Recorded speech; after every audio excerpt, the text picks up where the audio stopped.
Hello and welcome to This Day in Esoteric Political History from Radiotopia. My name is Jody Avirgan.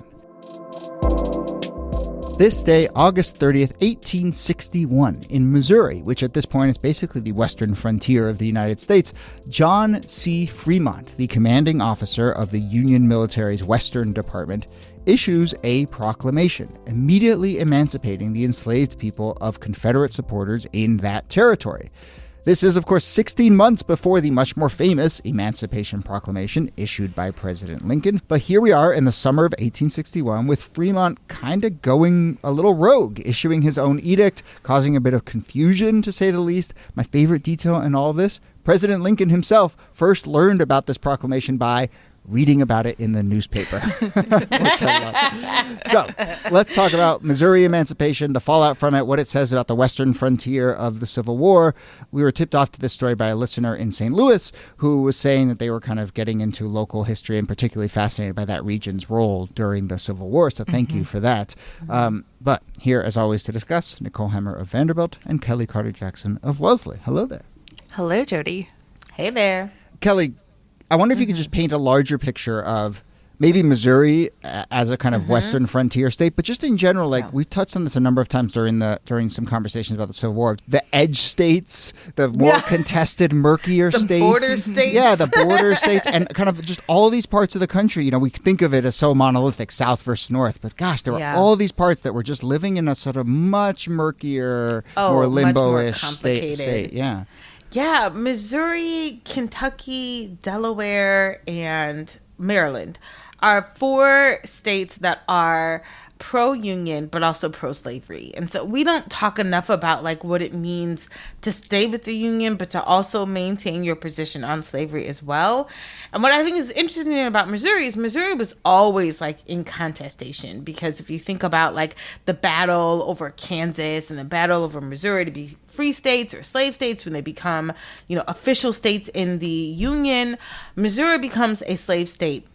And there's not a lot of enslaved people there, but it's still a sizable amount. And so when John Fremont really takes control of the state, he's a military man, he's an officer, he's a politician, but he's also intensely anti-slavery. And one of the things that he wants to do to sort of teach the South a lesson and deter more people from coming as slaveholders, if you come into Missouri, well, we're going to free all the slaves. So there's no reason for you to come here because your slaves are going to get freed. And it was meant not to sort of start a revolution, but set a precedent or a deterrent for other people coming into the state. What I find fascinating about it, though, is particularly that he was an abolitionist, right? Because you could imagine a military commander coming into this situation and saying, how can I deter people within Missouri from taking up arms for the Confederacy? Well, we're going to make it really painful. You pick up arms, Fremont says, we're going to shoot you. And also, we're going to free all of the people who you've enslaved. They're free now. But because he is an abolitionist, and this happens elsewhere too, and the person who does it in other states is also deeply anti-slavery, it's attached to this broader philosophy that slavery is wrong. And I think that matters, because there is this kind of way that sometimes people want to be like, oh, well, it was a tactic.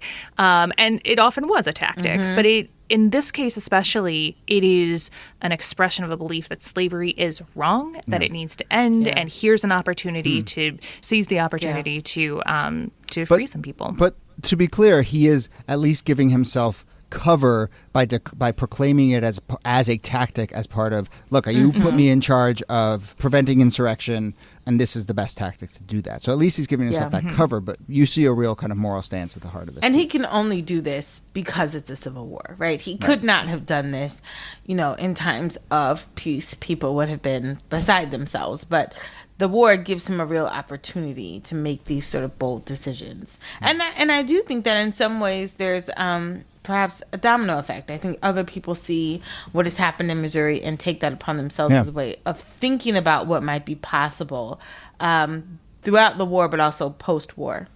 And before we talk about that kind of domino effect, and particularly on Lincoln, I mean, part of an indication of kind of how we should see this is that it wasn't actually that many enslaved people in the territory. Like, yes, he's trying to send a message to people who might come, but I mean, we're talking about maybe 30 who are kind of like specifically freed by this proclamation. So it does feel like it's a larger statement. There's something else going on there beyond just kind of this group of people. It's also meant to be, I mean, it's a step further than being symbolic because people are freed. But Sure. like, I think he frees a handful of enslaved people, and then he frees about 21. Right. But when you think about the millions of people that are enslaved across the Confederacy, it's not a significant number, but it is a significant step toward thinking about emancipation writ large. And there are 8,000 Black Missourians serving in the Union Army, too. And so this is a message to them, for sure. Okay, so what is the kind of trickle effect of this? The word gets out, especially when it moves its way back east.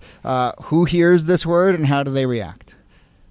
Abolitionists here, and they love it. They're like, this is great. Good, we support you. Continue doing what you're doing.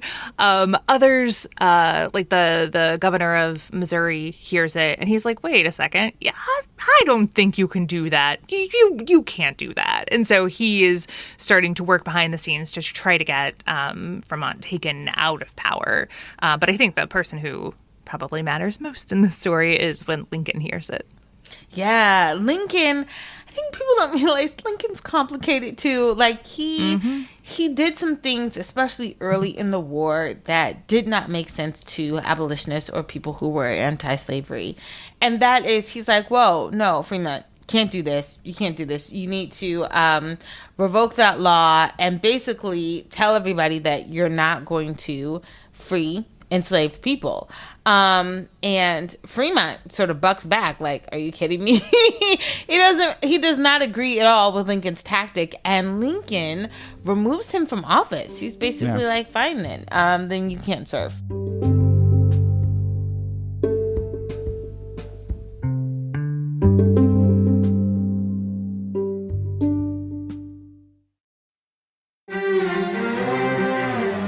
You're used to hearing my voice on the world, bringing you interviews from around the globe. And you hear me reporting environment and climate news.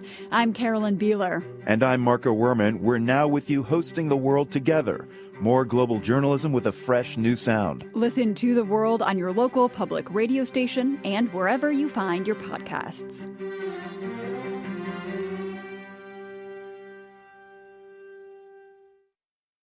But there's something really interesting in the way that Lincoln tries to persuade Fremont. He kind of, and it shows, I think, some political acumen. He basically says, I need you to volunteer to rescind this order. I can't be seen as ordering you to do so because that will have all sorts of other effects, right? It would lead to retaliation and so forth. Lincoln is dealing with a lot in this moment. Yeah, and he's dealing with this. The optics of it. He doesn't want it to look like... But that doesn't go over with Fremont at all. No. No, and to Fremont's credit, I mean, like, he and a lot of other military officials stood their ground. I mean, he's not alone in sort of freeing enslaved people that the Union territory became occupied by Union soldiers. And Lincoln keeps saying, no, like, don't free them. And these generals are not listening to that. And most of all, enslaved people are like, free me, don't free me, I'm out. Right? So it makes it hard. And to your point, Jody, when it finally comes time and Lincoln's like, okay, if you're not going to volunteer to step down, I'm going to have to intervene here. He does a lot of work to make the case that he's not getting rid of Fremont because of the proclamation. He's getting rid of him because he's incompetent. He's not good at his job. That's why I'm getting rid of him. Don't pay no attention to the enslaved people behind the curtain. Right. So I guess the final thing I'm interested in is obviously, as we said, a number of months later, 16 months later, Lincoln is demanding is issuing his own proclamation. Obviously, a lot happens in those 16 months, and kind of Lincoln's evolution towards that moment is, volumes and volumes have been written about that. But Kellie, is it naive to say that this planted a seed in Lincoln's mind? I mean, where do we put this in that kind of story of evolution? I mean, I think a couple of things happen. I think that the abolitionists, Frederick Douglass in particular, and a lot of other radical Republicans are holding Lincoln's feet to the fire and really trying to get him to see this as a war of abolition, and that if the country's ever to be reunited again, that slavery has to be demolished. But I think for Lincoln, at that point, so early in the war, he was just trying to get the country back together again. Slavery was not a footnote, but it was not a priority in the way it was of reunification. And slowly but surely, as the war wages on and, hundreds of thousands of lives are lost, emancipation becomes one of the quickest ways that Lincoln can see an out to this war, or at least a victory. And it's interesting the way that emancipation works out, both in Fremont's order, but also in Lincoln's. We talked at the beginning about how these border states meant that there was just a mix of free states and slave states in the U.S. During the Civil War. And there would remain that, right? Like when Lincoln issues the Emancipation Proclamation, it only applies to the states that are still in rebellion. And so Tennessee, for instance, which is under military rule, doesn't lose its enslaved people. You still have slave states that are part of the Union, not affected by the Emancipation Proclamation, which is why you need the constitutional amendment several years later. Yeah, and that's intentional because Lincoln doesn't want to lose their loyalty. He's like, listen, I got these 4 states that are slaveholding. They've been loyal to me. So the Emancipation Proclamation has to also protect their enslaved property, which the irony of that is just is also wild. You're freeing all of these people. Yeah, it recasts the Emancipation Proclamation as a kind of tactical decision rather than a moral statement, right? Yes. Which is really interesting. All right. Well, we will leave it there. Fremont gets reappointed a year or so later, by the way, to command a division in West Virginia and Virginia, and apparently doesn't do very well, and then kind of goes and retires as a military leader. But nevertheless, quite the stance and quite the moment, and we want to thank listener Lucas for suggesting this. This was super fascinating. So thank you, Lucas, and thanks to everyone who writes in with suggestions. But as always, Nicole Hemmer, thanks to you, and Kellie Carter-Jackson, thanks to you. Thank you, Jody. My pleasure.